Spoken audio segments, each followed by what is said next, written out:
My chanter was squawking, so I stopped. Sorry. I was gonna be more epic. I was gonna walk out, but I didn't want it to be too loud. I think my baby's in here, so I was just giving you a little taste. You're probably wondering what that has to do with what we're doing here today, but I'll kind of explain that here in a minute. Morning. Get a little sip of water here. My mouth's kind of dry. Just want to say thank you to Eric and the Connecting Things crew for inviting me to talk, and my wife, and just thank you for letting me and us be a part of this. This is a really cool thing, and I'm excited to be a part of it. So I'll start with telling you a little bit about myself. We'll go to the first deal here.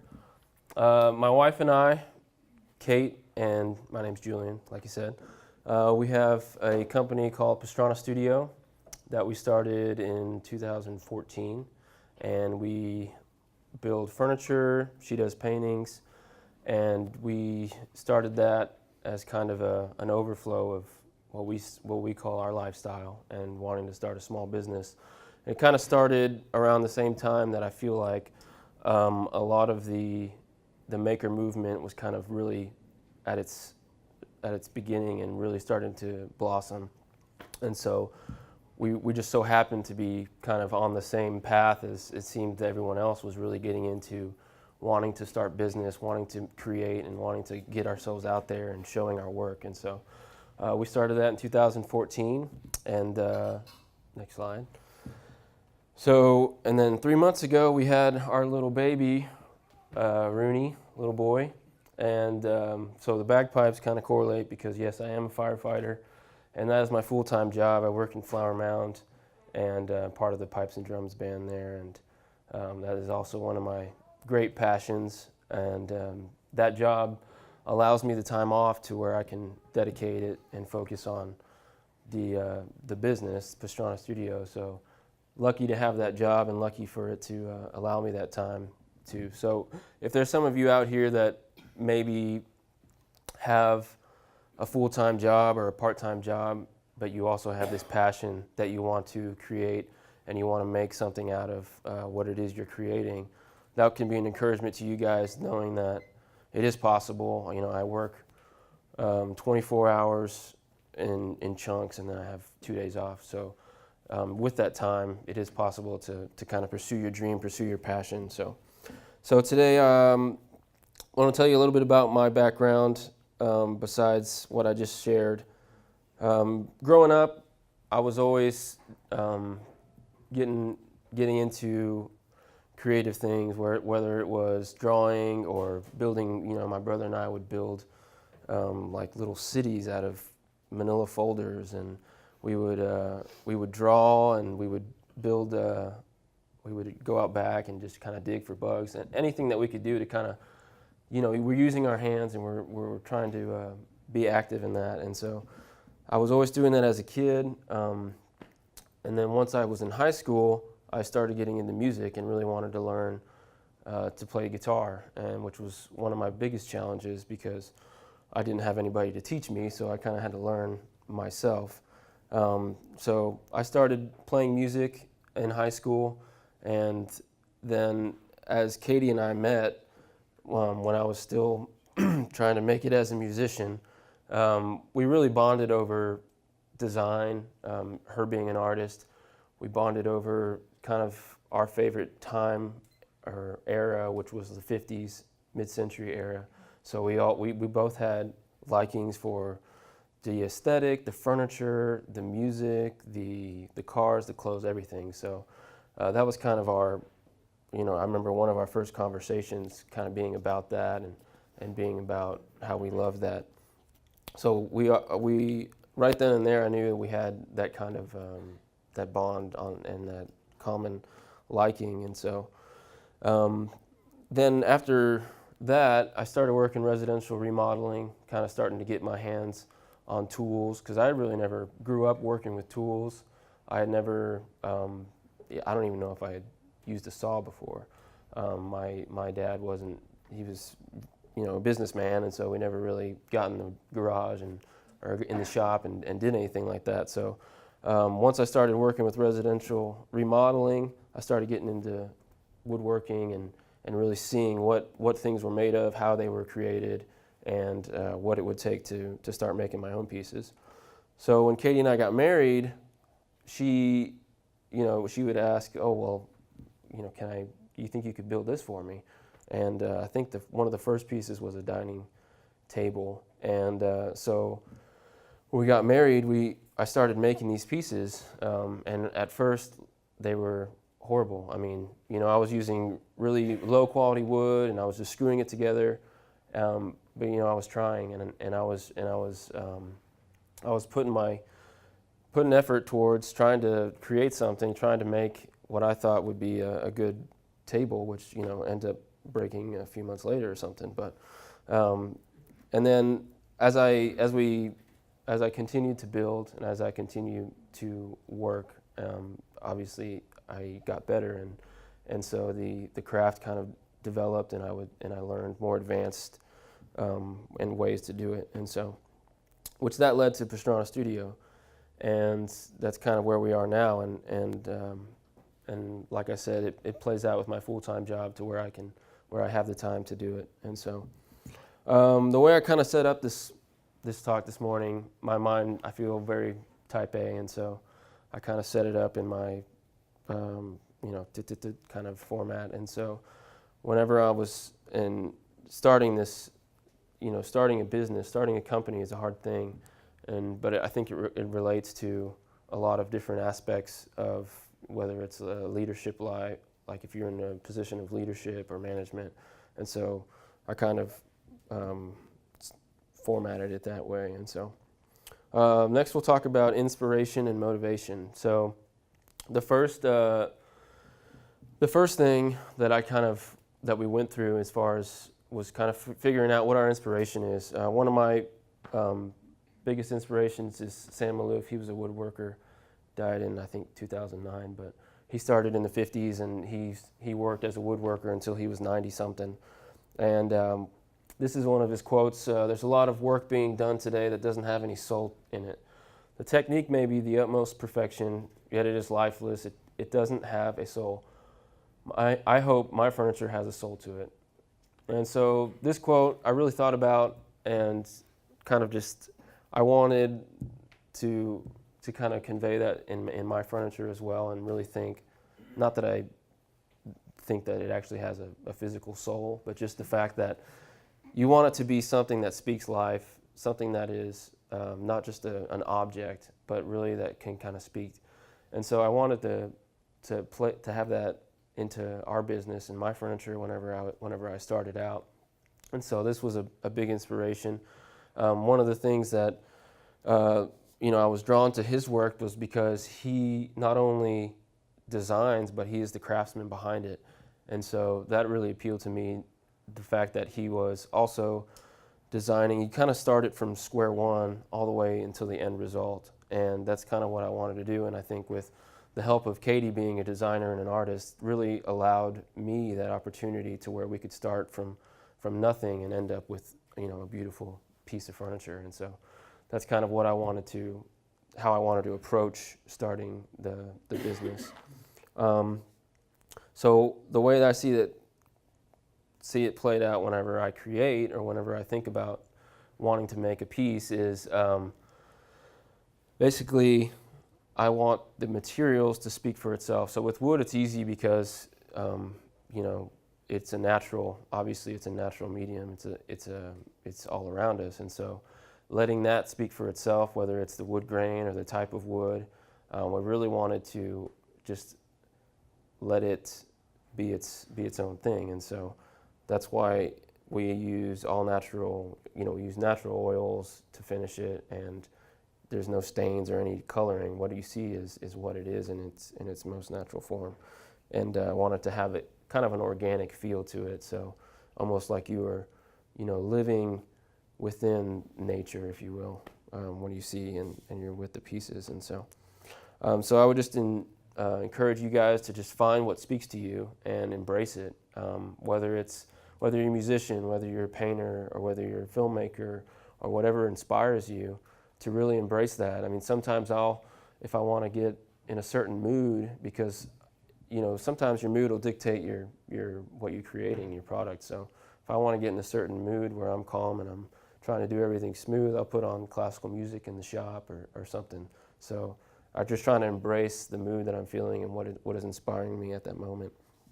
So another quote was from Dieter Rams, who is a architect, and this was more speaking to the design aspect. And he said, "Good design is unobtrusive. Products fulfilling a purpose are like tools. They are neither decorative objects nor works of art. Their design should therefore be neutral and restrained to leave room for users' self-expression." So when I saw this, at first I really liked it, the idea of it, just because, like I said before, you want the object to kind of speak for itself and let the user or the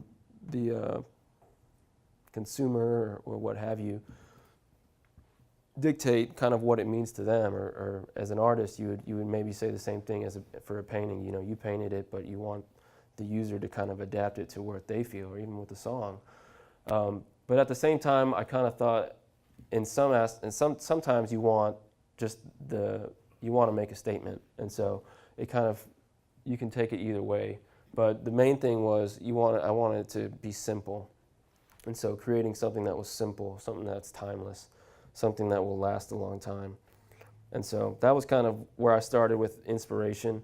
We wanted to create that kind of based off of what we were inspired by, and like I said before, we were both very inspired by the 50s era and that kind of style and aesthetic. And so and then next was just figuring out, okay, well, where do we go from here? I'm inspired, I have a passion, I want to create. And so the next thing was just figuring out the dream, the big picture. And so the next slide says dream big. So I would encourage everyone, if you guys are starting a business, or if you're starting to pursue your passion, to not limit yourself. One of the things that I struggled with at the beginning was that I didn't know anything. I didn't have any experience with tools. I couldn't tell one type of tree from another. And so I was very discouraged at the beginning trying to figure out, and also not to mention that I was building pieces that were, failing or not very appealing. And so, but I knew that I wanted to get to a certain point, and I wanted to achieve that goal where I thought this was the quality that I wanted to make, and I knew that I could get there. I just didn't know the path to get there. But so I know that I still have tons of work to do, and I'm constantly dreaming, and I'm constantly thinking of new ideas that are beyond my limits. But it's small steps to get there, and so I would encourage you guys to kind of dream big at the beginning. Don't limit yourself to what you know or what you think. Go beyond the comfort and expectations. And then don't wait until the cards fall into place. Whenever I was learning, I was living in an apartment and didn't have the space to do any type of woodworking. And so I rented a warehouse, or not a warehouse, a storage unit. And, it was this little, like 20 by 10 little storage unit, and this was in the heat of the summer, and it had a roll-up door, and it had one little outlet. So I was able to, take a power strip and probably overload it. But I would go out there during the day, and I would just work, and I would, sweat and literally sweat and tears and sometimes blood. But I would work all day, and I would just try and overcome that. Well, okay, I don't have a nice shop, or I don't have the means to really be comfortable in this environment, but I'm working hard, and I'm trying to learn and trying to perfect the craft. And so that's one example of trying to not wait. You really want to just try and take that first step. And then setting goals was a big thing when we started. Just trying to figure out what it was, where we wanted to be, how do we want to be different from from what's out there, because didn't want to fall into the same categories as other makers or other woodworkers. I wanted to kind of set myself apart. So setting a goal, which would be the next slide. So you need to ask yourself, like, what are your goals? What is my plan? And one of the biggest things when we started was really asking yourself why. Like, why am I doing this? Is it because I'm trying to make money? Is it because I have this passion and I want to share it with people? Really ask yourself why, and think about that, because it's more than just creating to create, but there's a meaning behind it and there's a purpose behind it. And so for us, that was really wanting to make quality pieces. We wanted to make something that was going to last a long time. We wanted to share, kind of like I said, when we got married, we were building stuff for our house. We didn't have money to go and buy a lot of furniture, so I was making what we were using, and it was functional and it served a purpose. And so once that quality got to a certain level where I said, okay, this is, to me, I want to start putting this out there and sharing it with other people, that was kind of our passion, and it was an overflow of our aesthetic and our lifestyle, and that's what we really wanted to share with other people, was that.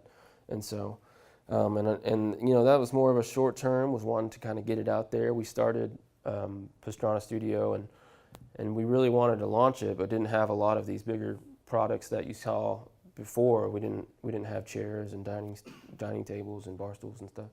We just had little serving boards and little objects, but I wanted to get it out there because I was excited about it. And so we kind of launched with the smaller stuff, but the long-term goal, wanted to kind of get to where we're going now, which I'll kind of go into in a minute. But another great speaker, Simon Sinek, he says, the goal is to do business with people who believe what you believe.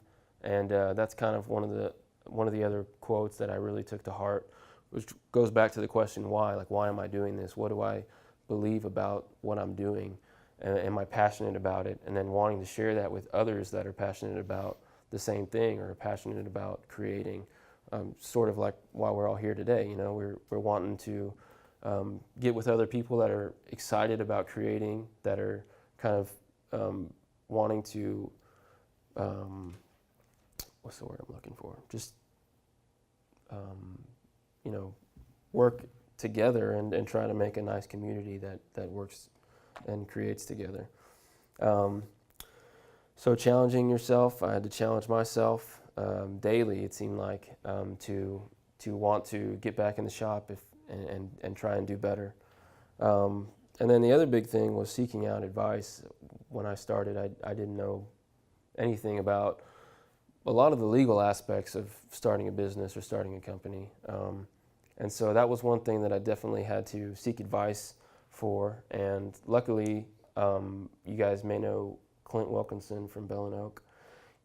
I met him around the same time we were starting our business.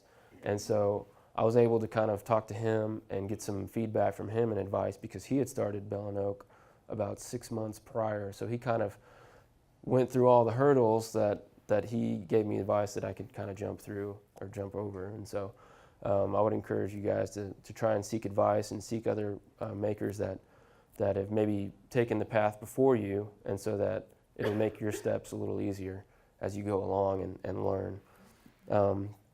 And never stop learning. That's another goal. I don't ever want to be satisfied with the work that I'm producing today. While I am happy with it and I enjoy doing it, I want to continue to grow and continue to be a better woodworker, a better creative, and try to make the best product. And so that's part of the goal as well. And then the next step for us was taking action. Okay, I know what I want to do. I know what inspires me, my passion. And so the next step was to actually do it. And so, and this was the fun part, because you have all your legal stuff mumbo jumbo behind. You've done everything you've needed to do. You've got your brand, you got a website, and now I can just go and I can create, and I can do. And so this part was fun for us, and getting to go in there and start actually making the pieces. And so the thing that, like I said before, constantly trying to improve, trying to outperform myself every day. So when I go into the shop every day, I'm thinking, I want to make a better product today than I did yesterday. And that kind of what drives me, and what drives wanting to just strive for perfection, though I know I'll never achieve it, but just that's the goal, and that's where I'm trying to strive to. And then evaluate is basically the thing that I come back to, is kind of looking back and seeing what's worked for us as a company. Like, what are things that have succeeded and what are failures, and really kind of lay those out and look at them and analyze how that works. One of the questions I get a lot from people is, how is working with your spouse affected your relationship? Is it a positive? Is it a negative? And for us, it's been really great. Like I said before, we bonded when we started dating over the same things, and that's kind of correlated into the business and how we design. And so as far as that correlates to evaluating, she's an art major. She went to UNT for painting and drawing. And so she has that critique style that maybe some of you know can be very blunt. It's positive feedback, but it's very blunt. And so for me, I had to kind of get used to that, because I was very proud of whatever it was I built, even if it was 2x4s and screws.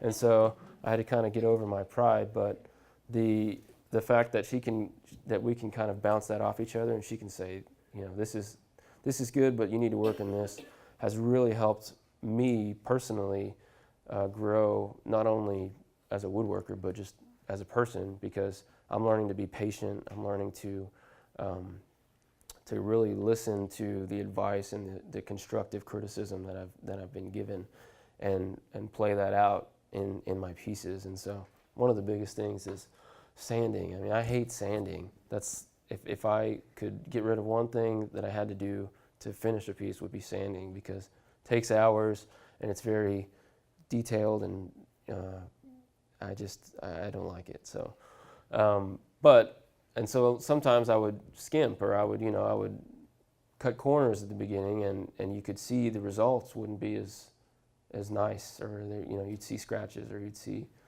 whatever. And that was one of the things that I had to get over and I had to get through, and I just had to kind of, okay, I'm gonna make this piece the best piece. Mostly, a little bit was because I just wanted to prove myself and to say, okay, find a flaw now, but in the heart of it, I really did want to make a better piece, and I really wanted to better myself and be proud of what I'm putting out there, because it does reflect me, and it does reflect our name, and so that was one of the, getting that question a lot, but it really helps having her be honest and having that criticism and that talk between us too. And then so we constantly feed off each other with ideas and designs. Even not being in the shop, we're in the kitchen or we're in the house, and we're constantly looking around and just seeing things that we could do, and so having that creative kind of world that we live in, and that just being able to bounce ideas off each other.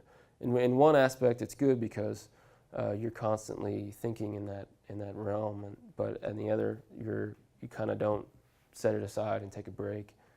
And I think that's important, finding a balance, because if we don't ever rest and we don't ever kind of reset and focus, then we may get kind of blurred on where we're going or what direction we're headed. And so you kind of have to reset sometimes and just take a break. For me, hopefully being on the weekends, I try to do the business Monday through Friday, and then on the weekends kind of reset and spend time with family. But as creatives, we're always thinking about projects. We're always listening or finding inspiration in places. And so it's hard to kind of set it aside, but I definitely think it's an important part of what we do. Adapting from your findings. So like I said before, whenever I would get criticism, and then I would say, okay, we've figured the problem out, now I need to figure out how I can resolve it, and then learning from mistakes. I remember this was when we were still dating, before we started Pastrana Studio, one of my biggest kind of look back and say, man, I'll never do that again, was I took on a job. This was really before I knew a lot about woodworking and about refinishing. And I took on a job of refinishing this lady's dresser, and it was stained and had a big thick lacquer on it. And I said, yeah, I'll refinish that. I can, I got a sander. I could sand it down and refinish it, and it'll look great. And I can't tell you how much time I spent trying to get that finish off of it. And I spent hours and hours and weeks trying to, and of course I'm new, so I'll do it for this amount, which is probably a quarter of what, you should be charging. So I was really discouraged, because there I was weeks in and there's no result, and I had a big piece of furniture that I had almost ruined. And so I finally was able to get help to finish it, and I wasn't exactly happy with the result, but ended up finishing the job. But that was one of the biggest moments when I look back, and kind of went in over my head. But I learned from that mistake, so I know now what I've learned, which for me, I'm not going to refinish pieces ever again. But you kind of learn what it takes to accomplish a task, and for me, that I didn't know that going in, and so learning from that and kind of moving forward is a big step.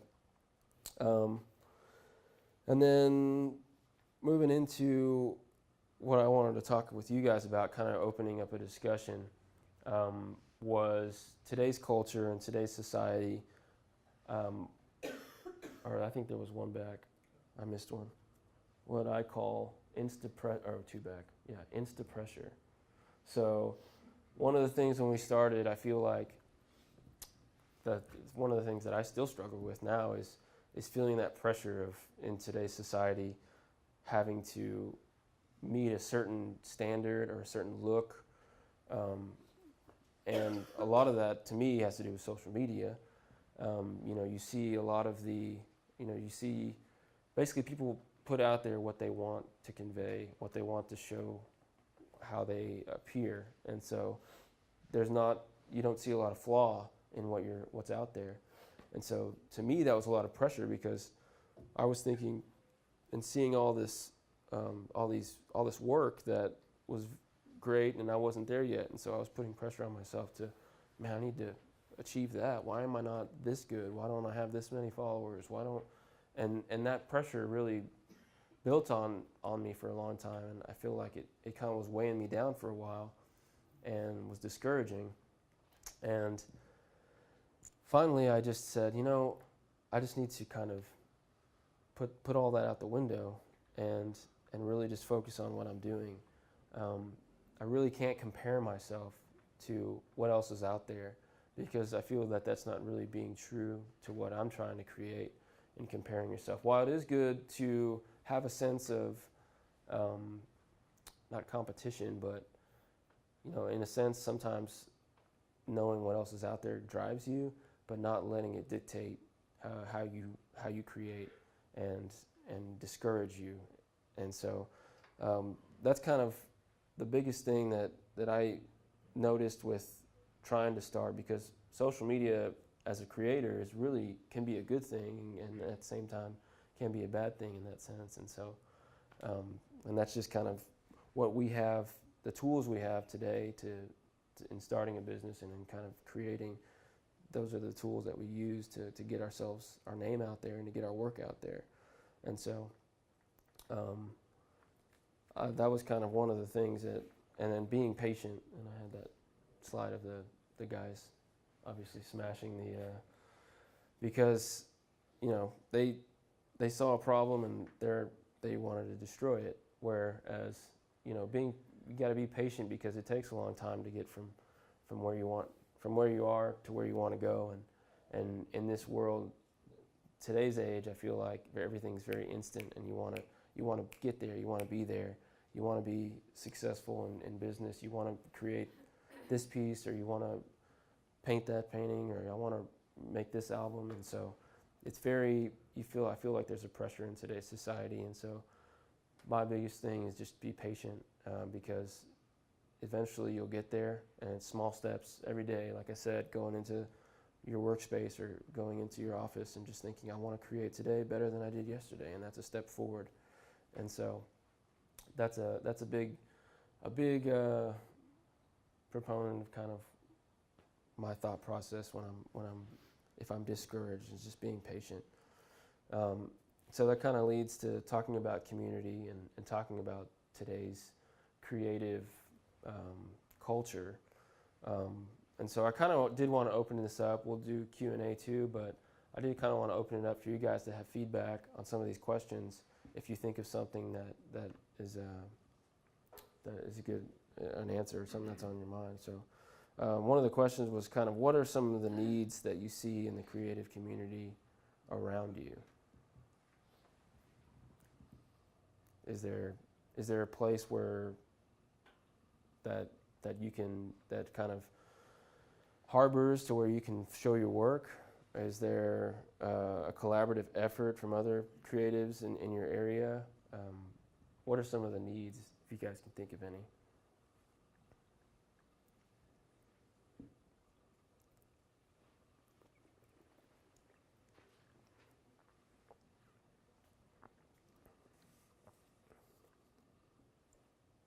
I think one thing for when we started was, how do we get our pieces out there?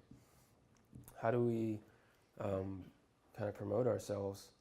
One thing was the social media, but another avenue was trying to make sort of like, you see a lot of these community markets or pop-up shops that kind of, pop up here and there.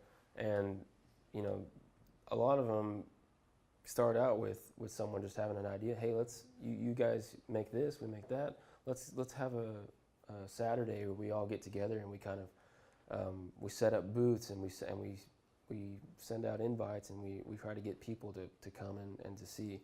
That for us was helpful because we didn't have any other way to display our work. And so that was kind of one of the needs, and Clint from Bell and Oak kind of saw that, and he started a Saturday get-together gathering day where he kind of facilitated that. And so that was one of the biggest things that we saw was when we started, how do we get ourselves out there? Like, we want people we make furniture, so it's hard to really get an idea of looking at a website or a picture online and knowing what it feels like or what it's like to sit in. And so that was kind of one of the needs that we saw, and kind of just took a step forward in. Another question would be, how can you make an impact and contribute? So what are some of the things that we can do as creatives to make an impact or contribute to the creative community? I think what we're doing right now is one of the ways. Just gathering together, trying to collaborate, really working with other makers is something that has been really, really beneficial. I mean, even with Maker Table, we were able to work with them when they were first starting out and do a collaborative effort, and it really helped us have something to show on our website, and then working with Clint as well, doing collaborative projects. So that to me was good as far as contributing, trying to create that culture of working together as opposed to competition around us. I don't know if you guys think of any other ways that you guys, or you think that as creatives we can impact the community we're in. Yes, ma'am. I think you stated it in probably a little bit different way than I might choose to do so. But one of the things that I see is that we all individuals, we have like minds and we speak sometimes without speaking. And it also gives us a comfortable zone to be who you are, because you're for it. You know, I mean, you know, I've used me for example. You know, I look out there and say, "Oh, did you see that tree? The way it's swaying." I think this gentleman back here. I'm over looking at the snake. She looked at the snake, and you know, we were like, you know, seeing different things. We breathe differently. We see things differently. We express things differently. And being able to express that among people who go, "Yes," and did you see it? Did you touch and did you feel it? What about this? And go this angle. That in itself gives what does it lend to us? It lends validation to who we are. And then it gives us an opportunity to go out and be ourselves among other people. And then, just as we came here today and we hear other things that other people are doing, then we're able, in our own world that we live in, to go out and express that. You know, I just met this gentleman who does this unique furniture, and oh my God, you start to talk about it and you express that to somebody else. I'm sorry, I'm not a social media person. I'm from the field. Bless you.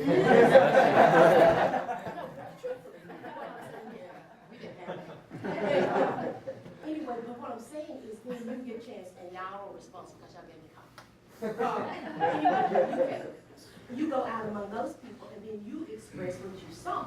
And it's a whole lot, it's more organic than, you know, I hit Pinterest and oh my God, that's nice. You know, we don't know, like getting to hear your story, you know, we think, oh, he was born making these, you know, and boy, he's good, and I'm gonna see it, and I'm gonna go home and make one too. But we hear the struggle, we see the evolution and the process that it takes, and we can all identify with that. So because my picture was ugly, and Val tells me, go home and try again, girl, you think you're doing. You know what I'm talking about? It's an encouragement also. So I think that that's one of the things we can do. And then for me, I have a passion for young, probably grandkids. Anyway, to see young people and to breathe that into them, because where I came along, it was about your ABCs and your 1, 2, 3s. You know, the girl that sits over there drawing and playing. Honey, put that down. Did you get your book? Do your, it was arithmetic. Do your arithmetic. And then you have to do those things. And those were the things that were nurtured and brought up. All of them same people came up making furniture for their home, making the curtains for their home, making Lysol, you know, the bathing and that type of thing. They still encourage us to do the ABC 1, 2, 3, and the arts were not encouraged. Right. So to be able to nurture and encourage that, along with the other pieces that we now have, blessed with as far as technology is concerned, and we'll work on. Well, no, I think that brings up a great point. I mean, you can't, like you said, you can't express all you feel in a like button, or you can't have that conversation with somebody of what it means to you. I mean, how do we have those conversations? I mean, is it something besides what we're doing here? I mean, do we, is there some other format? And I don't know the answer. Is there some other format to have these deeper conversations rather than just, oh, I like that?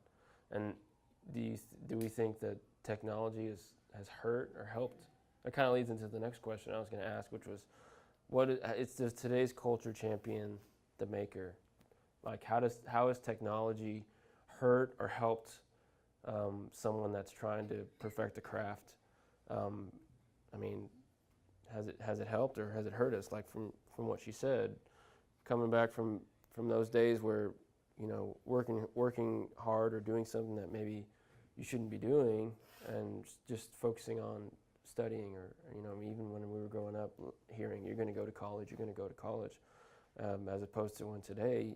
I mean, a lot of times you find people that don't work in the field that they graduated for, and so is it better to pursue a passion or a craft or a trade school and do that? I mean, I didn't graduate from college. I went to school to become a firefighter, and that was my college. And so I tried to go to college, but it wasn't for me. And so whenever I found something that I was passionate about, was able to stick to going to school and doing it. So, sorry, back to the question. One more quick thing. Yes. Based on what you just said, and being on the flip side of that whole thing, I would encourage, and that's one of the things I try to do, encourage and nurture the creative side. Those two can grow together. you know, because a lot of times we're trying to, they prune the creative side and they nurture the other side. So you got a tortured artist sitting in a conference, you know, a big board meeting, trying to sketch in the corner of a pad. Been there, done that. And, you know, and yes, and you're trying to hide it, you're trying to cover it from everybody else, but you got this other little thing going on, and, you know, they're doing figures and that kind of thing. You're just sketching on the side.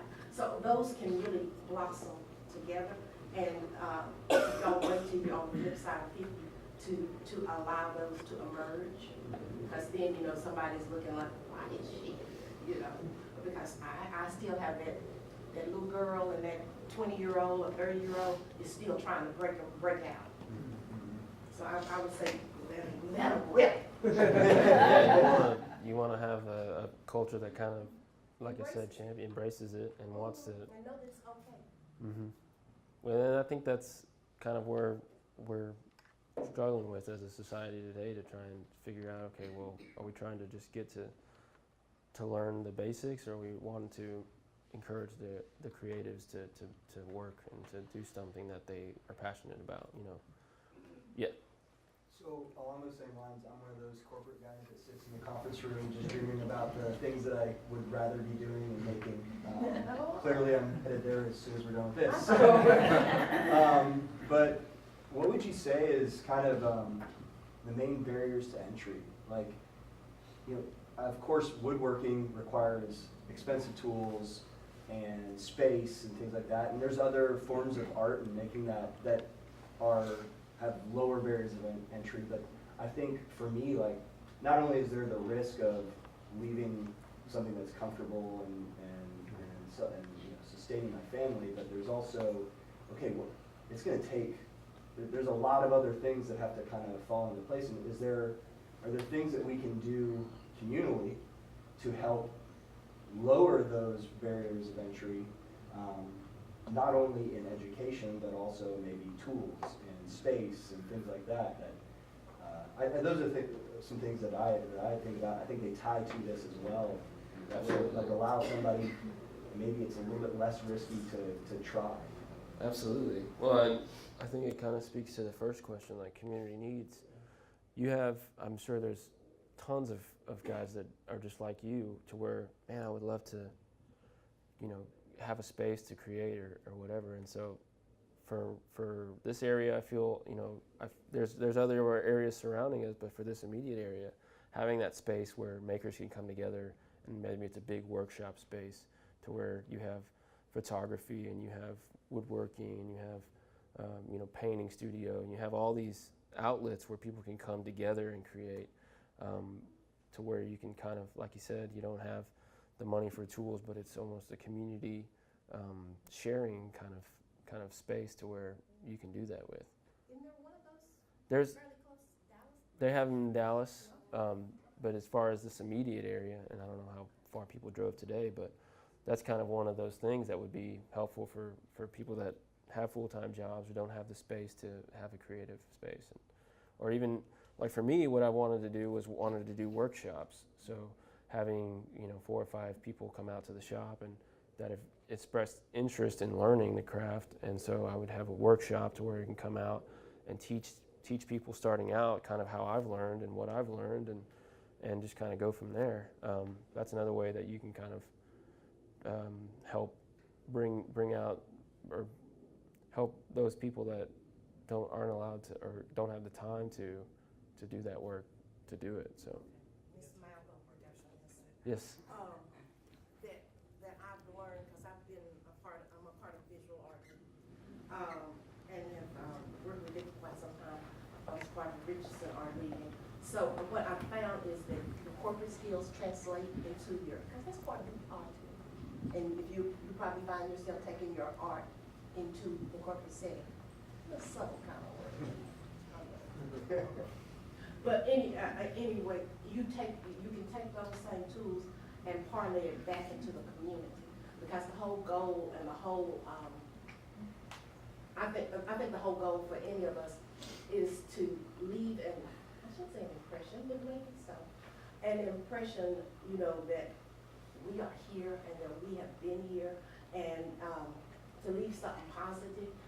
My thing is that my artistic name and being is One Art for Glory. I'm Wanda, by the way, and it's One Art for Glory, and it kind of blends it together because I feel that God has placed me here with a creative zeal, and that art is something, and tapping into artistic talent, something freely given because He gave it to you, and it's freely received. Whether you buy a piece from me or not, I can't say you didn't pay to look at that. You know, you can't be excited about that. It can't inspire you. It's freely given and freely received. So I think that internally, that's what we all want to do. Likely you pay me for it, but if you don't, you know what I'm talking about. But if you don't, and if you just leave inspired, you know, I'm excited, you know, revived or encouraged or whatever it does for you, that's a blessing. And I think that's what we're all put here for, and that's what we all desire to do. And then the residuals will come along with it. And especially if we're truly guided and following the path that we were set forth for. Something corporate here, sometimes it makes you feel constrained, you know. So that's why you're doing it on the side. I suggest you get a pad and put it out there and have one dedicated. Yes, sir. Real quick, I've been thinking a lot about, I guess, how to serve people by helping them discover, like, develop multiple areas of creativity and skills. And for a lot of us, it might be, you know, realizing you don't have to enter like that college prep pipeline. I think there's probably a lot of people here in the room who didn't do that. But I basically do ministry for music majors at UNT and others around the country. And at first you might think, oh, great, creative people. But honestly, they don't really get to create much. They're mostly having to do what other people tell them to do. And their lifestyle is so consumed with one thing that they don't get to really develop in other areas. Just Saturday, I sat down, I talked with two guys who finished masters in music. And they're both like, I've only learned how to do one thing. I don't know how to work on a house. I don't know how to do this or that. I want to take on other things and and learn how to do other things. And so I've just been thinking about that a lot, just how, you know, being creative people who can actually like create space and open up time for people and helping people discover multiple areas of, you know, just, yeah, also who God created them to be, so they can thrive more and be artistic and creative in multiple areas. Okay. We're out of time for this week. Thank you guys for your feedback, and hopefully you were encouraged. I encourage you guys to, you know, swap numbers and swap handles and get to know one another. Well, get to know one another and work together. So thank you guys.